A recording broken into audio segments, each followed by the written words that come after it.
The other big story at 5, new information about the moments before a police officer shot and killed an armed man in Wauwatosa. That man was armed with a sword. Authorities say he refused to put it down. Our Jermont Terry is live in Wauwatosa with more on this story. Jermont.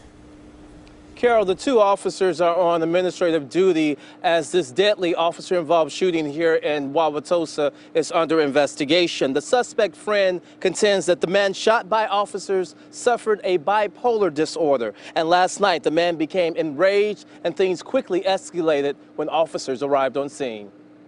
Thursday night, Tosa police were called for a disturbance at a house near Blue Mound in Glencoe. Craig Tutton dialed 911 after his friend became combative. I made a call 911. I thought that would for sure stop him.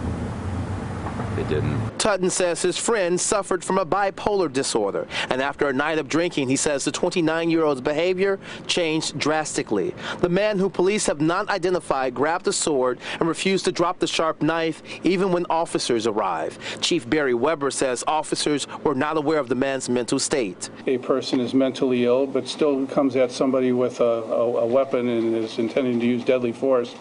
The officers are still going to have to respond appropriately to defend themselves, and I believe that's what was done in this case. The preliminary investigation shows the man used that sword in a threatening manner towards the two officers. It's unclear how many shots were fired or if both officers pulled the trigger. However, it ended with the man dying on the scene. I believe our officers were confronted with a very dangerous situation, and although it is very early in the investigation, it appears that they acted with courage and conducted themselves properly.